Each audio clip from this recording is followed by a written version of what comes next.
Vamos para cima, pessoal. Professor Rio de São Lucas na área. Vamos continuar estudando a Lei de Introdução às Normas do Direito Brasileiro. E agora eu quero falar contigo sobre o princípio da segurança jurídica. A LINDB diz pra gente que a lei em vigor terá efeito imediato e geral. Por que efeito imediato? Porque, ora, entrou em vigor, está valendo. A partir do momento que ela entra em vigor, a partir do momento em que cessa o vacatio legis quando existir, nesse caso, a lei está valendo. Então, a lei, quando ela estiver em vigor, ela vai ter efeito imediato e geral. Porque uma das características da lei é a generalidade, ela é aplicável a todos. Essa é uma regra? Sim. Tem exceções? Sim. Mas as exceções a gente vai estudando com o passar do tempo. Eu só quero que você grave que a lei em vigor tem efeito imediato e geral. No entanto, quando uma lei entra em vigor, ela não pode tudo. Porque quando ela entra em vigor, algumas coisas aconteceram no passado. E essas coisas que já ocorreram antes do início da vigência, eu tenho que tomar muito cuidado para não prejudicar. É aí que entra o princípio da segurança jurídica. Porque pelo princípio da segurança jurídica, a lei em vigor tem efeito imediato e geral. Mas esse efeito tem que respeitar o ato jurídico perfeito, o direito adquirido e a coisa julgada. Então, se eles te colocam na prova, qual das alternativas fala sobre o princípio da segurança jurídica? Procura essa disposição, que a lei em vigor não pode prejudicar o ato jurídico perfeito, o direito adquirido e a coisa julgada. Ou então eles podem te perguntar, a lei tem que respeitar o direito adquirido, o ato jurídico perfeito e a coisa julgada por conta de qual princípio? Princípio da segurança jurídica. Então, quando uma lei entra em vigor, ela não pode prejudicar nem ato jurídico perfeito, nem direito adquirido e nem coisa julgada. E o que é isso? Quando eu falo em ato jurídico perfeito, a Lei de Introdução às Normas do Direito Brasileiro fala pra gente que é aquele que já foi praticado segundo as leis da época. Já quando eu estou falando em direito adquirido, a pessoa ainda não praticou, mas é aquele em que ela possa praticar, ou então aquele que o exercício tem um termo pré-fixado ou condição pré-estabelecida, inalterável a arbítrio de outrem. A coisa julgada ou o caso julgado é o mais simples de todo, porque é a decisão judicial que não cabe recurso. Então, dos três, coisa julgada é a decisão judicial que não cabe mais recurso. É o conceito mais simples. O problema é o ato jurídico perfeito e o direito adquirido. Para você entender de uma forma bem simples, vamos associar a aposentadoria. Imagine que uma pessoa hoje, ela preencha todos os requisitos para aposentadoria, ela preenche todos os requisitos e ela resolve se aposentar. Ela pratica o ato conforme as leis da época. Nesse caso, se ela está lá na casa dela, 6 meses, 7 meses já, gozando da aposentadoria, e surge uma lei nova, alterando, e pelos requisitos da lei nova, ela não conseguiria se aposentar, ela não vai voltar para a ativa não, ela vai continuar aposentada. Porque na época que ela se aposentou, ela preencheu os requisitos. Então, nesse caso, eu tenho um ato jurídico perfeito. Ato jurídico perfeito é aquele já consumado. É quando a pessoa praticou o ato segundo as leis da época. E se surgiu uma lei depois, essa lei posterior ela não pode voltar, retroagir para prejudicar esse ato jurídico perfeito. Já o direito adquirido, ele pode acontecer na seguinte situação. Imagine que hoje você preencheu todos os requisitos para aposentadoria e resolve não se aposentar. Você quer continuar trabalhando para receber o abono permanência, mas você preencheu todos os requisitos. E aí você está recebendo abono permanência, mas continua trabalhando. Aí muda a lei e com a regra atual dessa nova lei, você não consegue mais se aposentar. Acontece que você preencheu os requisitos para se aposentar conforme a lei anterior, tanto que você estava recebendo abono permanência. Ah, mas você não se aposentou. Não tem problema. Apesar de eu não ter praticado o ato, eu posso praticar. Eu podia praticar. Eu não pratiquei porque eu não quis. Então, a pessoa foi lá e se aposentou. Ato jurídico perfeito. Agora, se a pessoa preencheu todos os requisitos e por uma opção pessoal resolveu continuar trabalhando, não é ato jurídico perfeito, mas ela tem direito adquirido. E a lei ela não pode prejudicar nem o ato jurídico perfeito, nem o direito adquirido. Quando nós tivemos aquela reforma da Previdência, eu vi muita gente que estava recebendo abono permanência, Muitas pessoas que tinham preenchido os requisitos e ficaram com medo. Ah, porque a lei da Previdência... E eu expliquei para várias. Fica tranquilo, fica tranquila.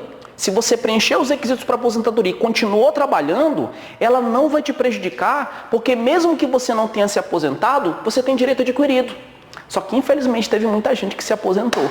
Então a lei nova, ela não pode prejudicar nem o ato jurídico perfeito, nem o direito adquirido.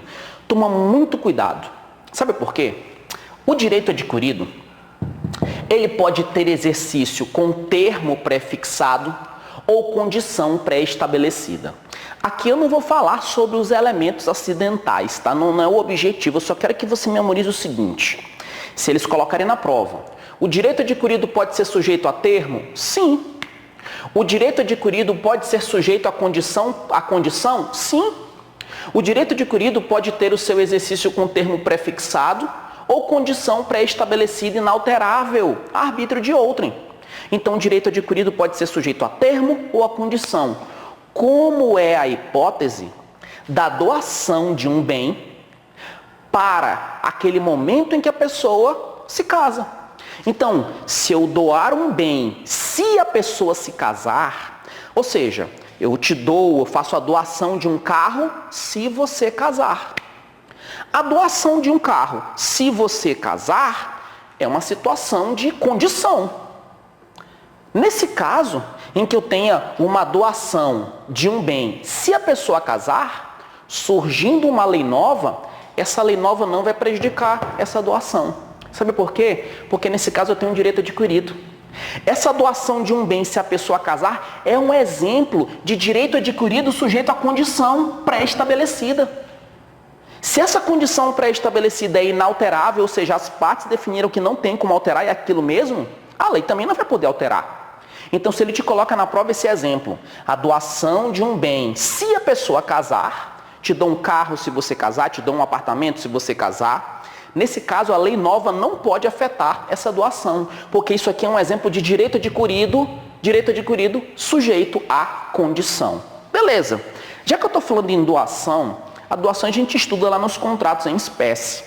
Tem algumas situações específicas que eu quero que você memorize. A primeira delas é, imagine que eu faço um contrato contigo e esse contrato ele é estabelecido conforme as leis de hoje. A gente estabelece tudo certinho, beleza. Daqui a 3 anos surge uma nova lei. Essa lei nova, ela não vai atingir aqui o nosso contrato. Porque na época que a gente estava firmando o contrato, a lei que estava valendo era essa lei atual. Então, quando eu estou falando em contrato, o contrato vai ser regido pelas normas do tempo da celebração dele. Por quê? Porque se eu fiz o contrato foi feito, está assinado, pronto. Aí surge uma lei nova. Eu vou retroagir a lei para atacar esse contrato, cadê a segurança jurídica? Então, quando eu falo em contrato, eu utilizo a norma do tempo em que ele foi celebrado. Tempus regit actum. O Supremo Tribunal Federal, ele tem um entendimento de que não há direito adquirido a regime jurídico. E um exemplo clássico disso daqui é a respeito da própria aposentadoria. Imagine uma pessoa que faltava um mês para ela se aposentar, um mês. Aí surge uma nova lei e, segundo a nova lei, ela vai ter que trabalhar mais 10 anos e um mês. E aí, nesse caso, essa pessoa que faltava só um mês, ela vai ser prejudicada? Vai. Porque ela não tem direito adquirido àquele regime jurídico anterior. E Lu, mas você falou, pera lá. Direito adquirido é quando você preenche todos os requisitos. Se tu preencheu todos os requisitos, aí resolve receber o abono permanente e continuar trabalhando, isso é uma coisa. Agora, faltava um mês. Se faltava um mês, eu não preenchi todos os requisitos. Se eu não preenchi todos os requisitos, eu não tenho direito adquirido. Isso é mera expectativa de direito. Por conta disso, o STF entende que não há direito adquirido a regime jurídico. Não há. Não preencheu todos os requisitos, faltava um mês, só lamento, papai. Infelizmente. Então, muito cuidado com esse ponto aqui. Falando em expectativa de direito é uma coisa, direito adquirido é outra. O direito adquirido é teu e ponto final. Uma lei nova não pode prejudicar. Agora, a expectativa de direito, aqui não, pai. Então, quando eu estou falando em expectativa de direito, nesse caso é uma mera esperança, é uma possibilidade que você tem. Porque você ainda não preencheu todos os requisitos. É a hipótese da aposentadoria que falta um mês, a expectativa de direito. Mas eu quero que você memorize 2 exemplos de expectativa de direito que podem cair na tua prova. A primeira é a herança de pessoa viva. A herança de pessoa viva você tem mera expectativa de direito. E a segunda é a impenhorabilidade de bem. Rilu, eu não entendi direito esse assunto, então vamos com calma. Você sabe que a lei, quando ela entra em vigor, ela tem efeito imediato e geral. Mas, pelo princípio da segurança jurídica, quando ela entra em vigor, ela não pode prejudicar o ato jurídico perfeito, o direito adquirido e a coisa julgada. O ato jurídico perfeito é aquele que já foi consumado, foi praticado. O ato foi praticado, ponto. O direito adquirido, tu ainda não praticou o ato, mas tu preencheu todos os requisitos. Se tu preencheu todos os requisitos, tu pode exercer. Cuidado, porque o direito adquirido pode ser sujeito a termo ou a condição, como é o caso da doação de um bem se a pessoa casar. Então, nesse caso, uma lei nova não vai afetar essa doação porque é uma hipótese de direito adquirido. Quando eu falo em contrato, se eu fiz um contrato contigo e posteriormente surge uma norma, eu já fiz o contrato, está pronto, já era. O contrato ele vai ser regido pela norma do tempo da celebração. Uma lei posterior ela não vai retroagir para atacar esse contrato. Não vai. Além disso, o STF entende que não há direito adquirido a regime jurídico. E cuidado, o princípio da segurança jurídica protege o direito adquirido, não a expectativa de direito. Expectativa de direito é a mera esperança, a mera possibilidade de exercício do direito sem ter preenchido todos os requisitos. E aí eu quero que você tome cuidado com 2 exemplos. Primeiro, herança de pessoa viva não tem direito adquirido, é mera expectativa. Impenhorabilidade de um bem. Se eu tenho uma lei, a lei fala que aquele bem é impenhorável, tu não tem direito adquirido de que sempre aquele bem seja impenhorável. Pode ser que posteriormente surja uma lei dizendo que a partir de agora esse bem é penhorável. Então aqui, impenhorabilidade de bem também é mera expectativa de direito. Agora que a gente falou sobre o princípio da segurança jurídica, eu quero falar contigo sobre a interpretação das leis. Quando eu falo em interpretação das leis, cuidado, toda lei pode ser objeto de interpretação.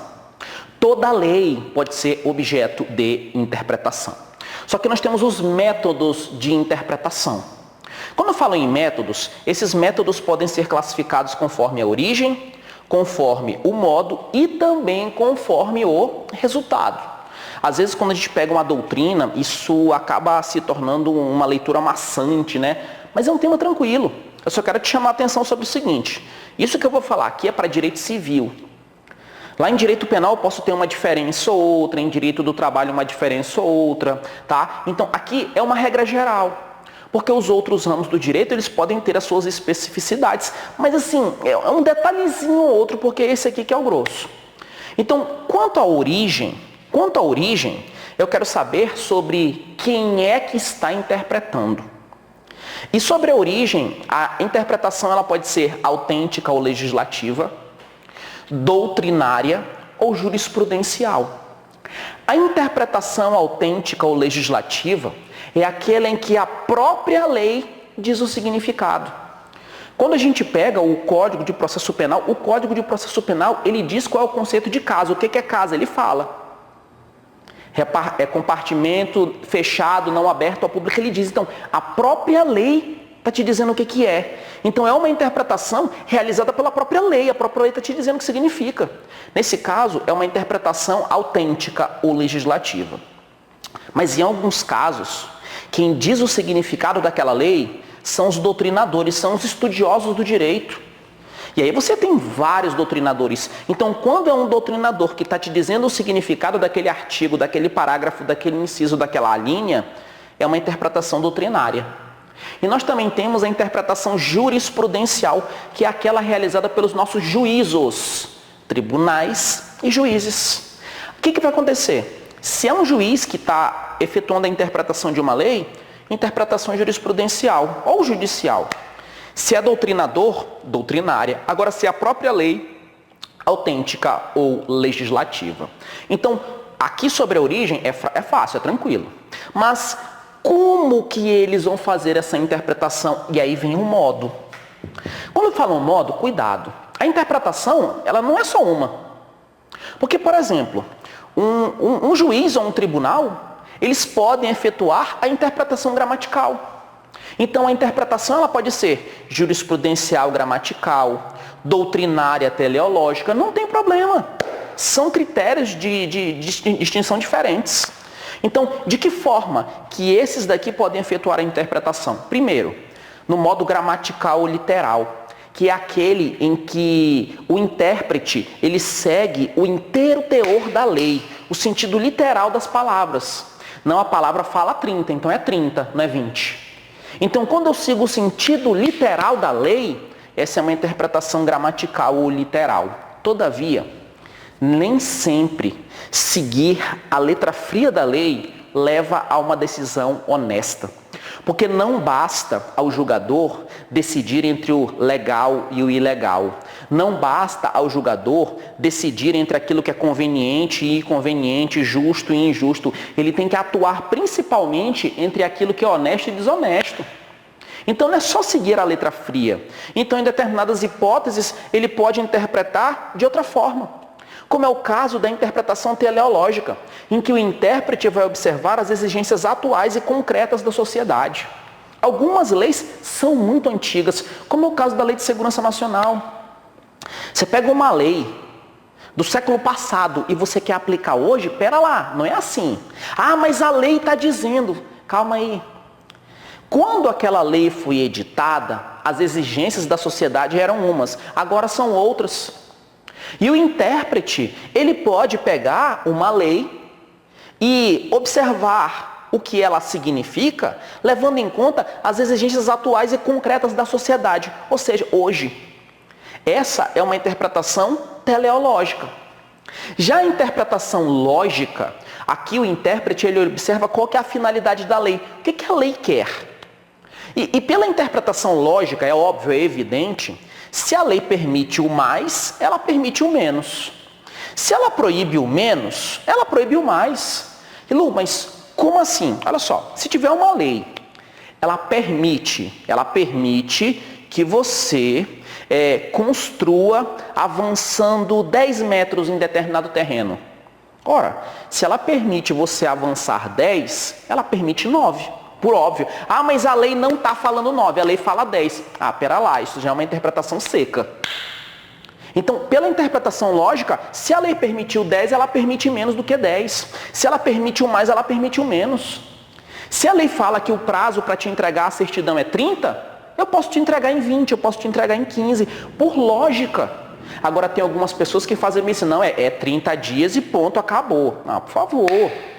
Nem sempre a gente pode estar fazendo interpretação gramatical ou literal.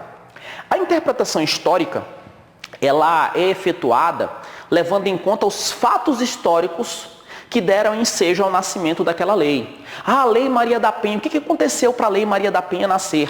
Né? Então, aí eu tenho a interpretação histórica. A interpretação sistemática é aquela que leva em conta o conjunto das normas, porque quando eu vou fazer a interpretação de uma lei, eu não posso interpretá-la de forma isolada. Eu tenho que interpretá-la encaixando num conjunto, num todo, que é o ordenamento jurídico. Porque senão eu vou colocar uma lei em conflito com outra. Então, quando eu estou falando aqui em interpretação sistemática, a gente vai ver daqui a pouco uma situação que ocorre, em que o Código Civil fala uma coisa e a LINDB fala outra. E aí o que o intérprete fez? Ele encontrou uma forma de compatibilizar. Porque se eu interpreto a LINDB de forma isolada, eu posso levar uma decisão injusta. Então, na interpretação sistemática, na hora de interpretar uma lei, eu não olho só para ela, eu olho para todo o conjunto, eu olho para o conjunto de normas. Aí eles podem te colocar na prova mais ou menos o seguinte: uma interpretação de uma lei feita por um tribunal, em que esse tribunal ele observa todo o conjunto de leis para interpretar, que interpretação é essa? Ela é jurisprudencial, sistemática. Beleza, tranquilos. Agora, olha só, agora a gente vai falar sobre a interpretação a respeito do resultado. A interpretação a respeito do resultado, ela pode ser restritiva, ampliativa ou extensiva e declarativa. A interpretação restritiva é aquela em que o intérprete, o doutrinador, o juiz, o tribunal, é aquela em que o intérprete ele olha para a lei e ele fala: o legislador falou mais do que ele queria. E aí o que o intérprete faz? Ele reduz o alcance. Nesse caso eu vou ter a interpretação restritiva. Na interpretação ampliativa é o inverso. Na interpretação ampliativa, o intérprete ele olha e fala, pô, aqui o legislador falou menos do que ele queria.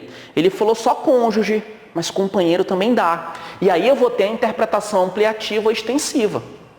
Já na interpretação declarativa, o intérprete ele olha para a lei e fala, não, o legislador falou exatamente aquilo que ele queria, nem mais nem menos. E aí eu vou ter a interpretação declarativa, que é aquela em que a lei foi exata. Beleza. Então, deixa eu te perguntar uma coisa. Se eles te colocam bem assim na prova, eles colocam bem assim. Um estudioso chamado José olhou para uma lei e ele falou, opa, essa lei é muito antiga. As exigências atuais da sociedade são outras. Por conta disso, essa lei aqui, ela está falando mais do que ela devia. Então eu vou reduzir o alcance dela. Que interpretação é essa? Ora, se ele é um estudioso, doutrinária. Se ele está observando as exigências atuais e concretas da sociedade, teleológica. E se ele está reduzindo o alcance, restritiva. Beleza? Interpretação doutrinária, interpretação teleológica, interpretação restritiva. É as três. E no hipótese sim, não é porque ela é doutrinária que ela não pode ser sistemática. São critérios distintos. Beleza? Então vamos lá. Lembrando que toda lei pode ser objeto de interpretação. Muito cuidado para não confundir analogia com interpretação extensiva. Analogia é um método de método de preencher lacunas. Quando a lei é omissa, eu vou suprir com analogia, costumes e princípios gerais do direito. Dessa forma, a analogia ela é utilizada quando eu tenho analogia, quando eu tenho lacuna normativa, ou seja, diante da falta de lei. Diante da falta de lei. Se não tiver lei para aquele caso, analogia. Já na interpretação extensiva é diferente. Na interpretação extensiva tem lei, só que eu amplio o alcance daquela lei, como é o caso do artigo 25 do Código Civil, que fala sobre a curadoria dos bens do ausente. Quando eu falo em curadoria dos bens do ausente, a lei fala que cabe ao cônjuge. Só que a interpretação, ela se estende também ao companheiro. Então, nesse caso, eu tenho norma, só que eu estendo, eu vou além do que está na lei. Por quê? Porque essa é uma decisão mais honesta, mais justa. Agora, como que eu vou diferenciar analogia de interpretação extensiva? É simples. Primeiro, você tem que olhar qual é o direito que você está analisando isso. Porque, às vezes, uma situação que é no direito civil de um jeito, no direito penal é de outra. Tem algumas pessoas que memorizam bem assim, cônjuge e companheiro sempre é interpretação extensiva. Depende. Se tiver lei, é interpretação extensiva. Se tiver lei para o cônjuge, interpretação extensiva. Se não tiver lei, analogia. Então, muito cuidado. Mas como que eu vou memorizar? Se tem lei e eu quero estender o alcance daquela lei, interpretação extensiva. Se não tem lei, analogia. Olha só. Vamos imaginar que tem uma lei e a lei é para o papagaio amarelo. Tem a lei para o papagaio amarelo. Aí aparece o papagaio azul. Aí o que vai acontecer? Eu pego a lei e faço uma interpretação extensiva para o papagaio azul, porque a lei fala em papagaio, a lei não é omissa. Então, nesse caso, o papagaio amarelo e o papagaio azul é interpretação extensiva porque a lei fala em papagaio. Aí beleza, a lei é para o papagaio amarelo. Aí aparece o cachorro. Opa, não tem lei para o cachorro. Então, para o cachorro é o quê? Analogia. Fechou? Beleza, vamos lá. Lembrando que nesse caso do artigo 25 do Código Civil, cônjuge de companheiro é interpretação extensiva. Outro ponto importante para a gente estudar é sobre o conflito das leis no tempo. Quando eu falo conflito das leis no tempo, uma lei está em vigor. Aí surge uma nova lei. Quando isso acontece, existem algumas situações que começaram na vigência da lei anterior e ainda não acabaram. Aí elas ficam um pedacinho na lei antiga e um pedacinho na lei nova. E aí, qual é a lei que vai ficar valendo? A lei antiga? A lei nova? Um pouquinho de uma e um pouquinho de outra? Então, eu preciso resolver isso. Aí eu vou estar diante de um conflito das leis no tempo. A forma para solucionar é através das disposições transitórias e da irretroatividade. Quando você pega uma lei para estudar, um estatuto do servidor público, leis em geral, você vai perceber que tem um capítulo que está escrito disposições transitórias. Às vezes está escrito bem assim, disposições finais e transitórias. Você já deve ter encontrado lei assim. Essas disposições transitórias, elas existem exatamente para estabelecer as regras para essas situações em que uma relação jurídica começou na vigência de uma lei e aí surgiu uma lei nova. E aí qual que vai valer? Qual que vai ser aplicada? Vai ter alguma regra de transição? Então, as disposições transitórias servem para isso.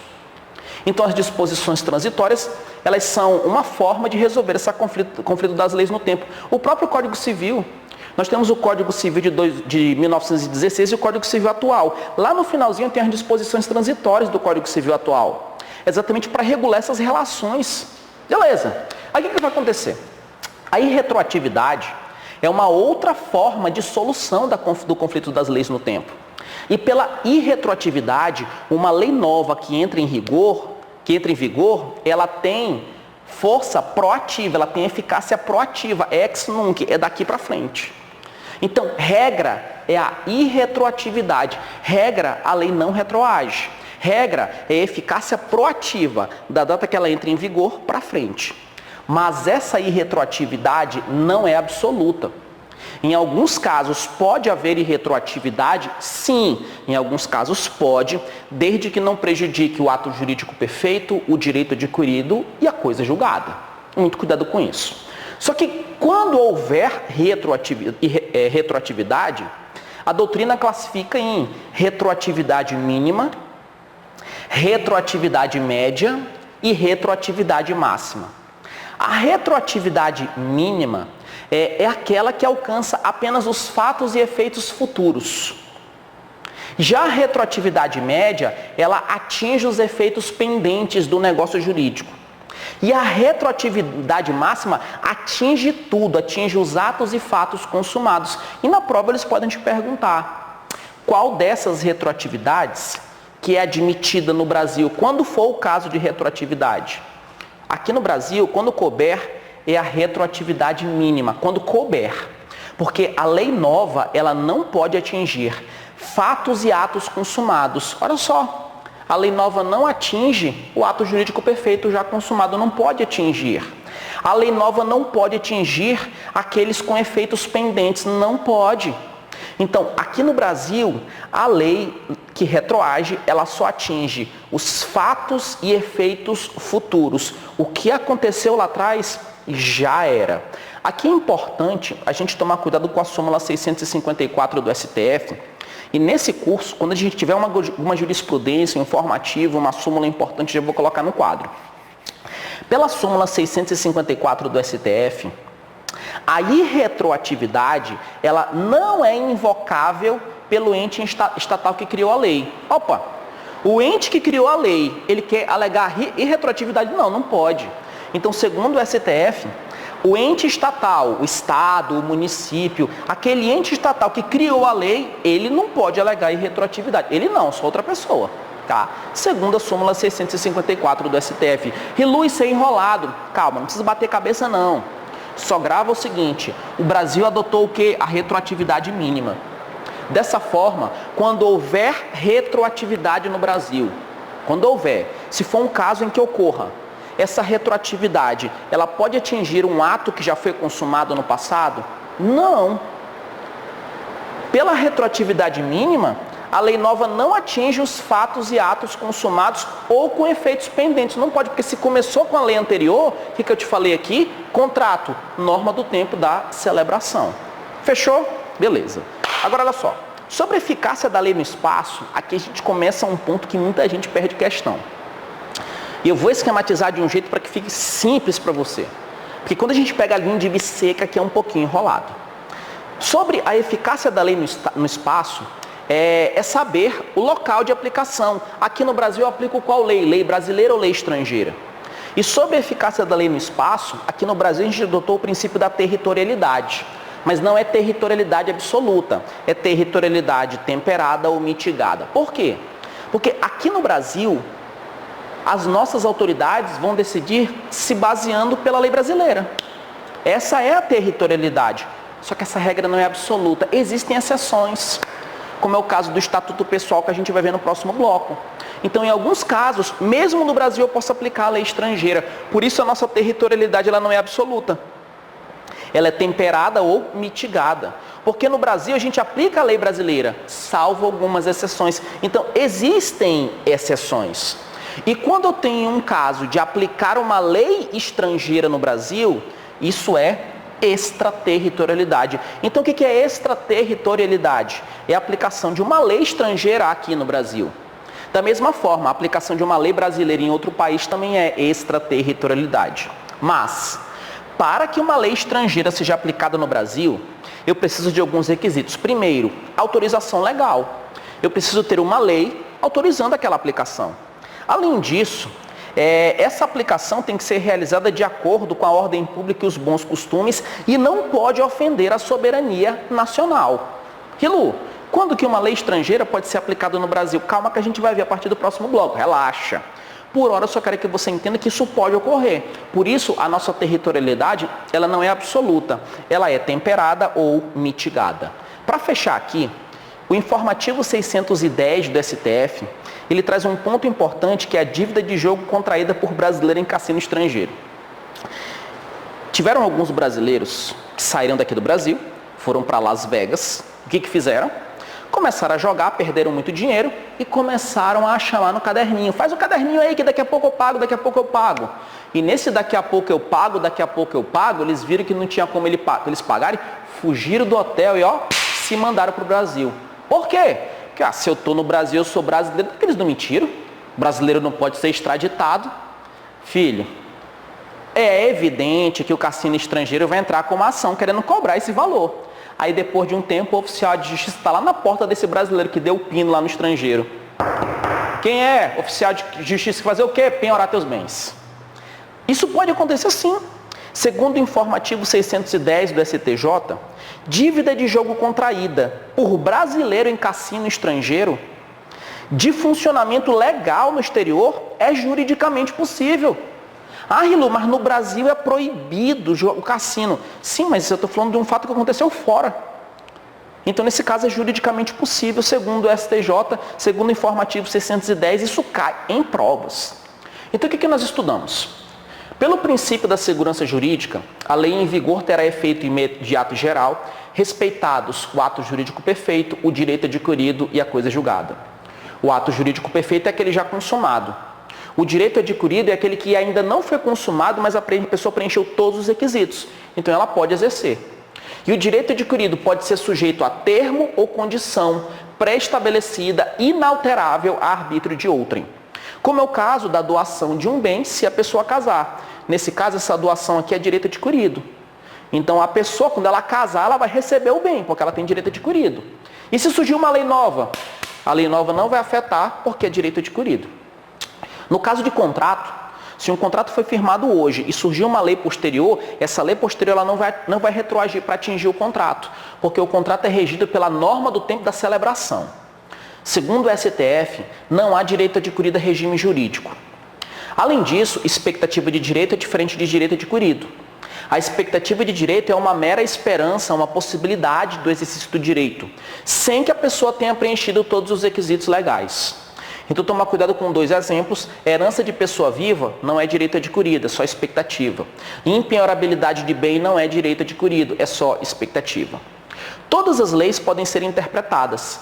Quanto à origem, a interpretação pode ser autêntico-legislativa, quando é feita pela própria lei, doutrinária, quando ela é feita por estudiosos, jurisprudencial, quando ela é feita por tribunais e juízes. Sobre o modo, ela pode ser gramatical ou literal, quando o intérprete segue o sentido literal das palavras.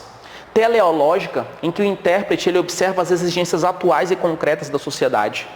Lógica, em que o intérprete observa os fins da lei. Se ele coloca na prova, a lei que permite o mais, permite o menos. A lei que proibiu o menos, proibiu o mais. Isso é óbvio, evidente, né? Isso é uma interpretação lógica. A interpretação histórica é aquela em que o intérprete vai observar os fatos históricos que deram nascimento àquela lei. E a sistemática é aquela em que o intérprete leva em consideração todo o conjunto de normas, ele não olha para a norma de forma isolada. Sobre o resultado, a interpretação pode ser restritiva, quando o intérprete reduz o alcance da lei, ampliativa, quando ele amplia os limites da lei, e declarativa, quando a lei foi exata. A analogia é quando não tem lei, quando tem uma lacuna normativa. Na interpretação extensiva eu tenho lei, só que eu amplio o alcance dela, como é o caso do artigo 25 do Código Civil, que estende para o companheiro a regra aplicável ao cônjuge. O conflito das leis no tempo é solucionado pelas disposições transitórias ou pela irretroatividade. Quando eu falo em irretroatividade, é uma exceção, porque regra, a lei entrando em vigor, ela tem efeito ex nunc, que é daqui para frente, eficácia proativa. Só que essa irretroatividade, ela não é absoluta. No Brasil, quando ocorrer irretroatividade, a retroatividade vai ser mínima, quando couber.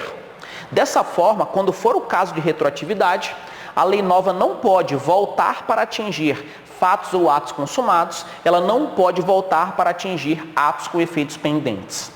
Segundo a súmula 654 do STF, o ente estatal que criou a lei, ele não pode invocar irretroatividade, só outra pessoa. Sobre a eficácia da lei no espaço, o Brasil adotou o princípio da territorialidade temperada ou mitigada. Porque no Brasil, a gente aplica a lei brasileira, mas essa regra não é absoluta, existem exceções. Quando, no Brasil, eu aplico uma lei estrangeira, isso é hipótese de extraterritorialidade. Mas para haver extraterritorialidade, eu preciso de autorização legal. A aplicação ser realizada de acordo com a ordem pública e bons costumes e não ofender a soberania nacional. Segundo o informativo 610 do STJ, dívida de jogo contraída por brasileiro em cassino estrangeiro de funcionamento legal no exterior é juridicamente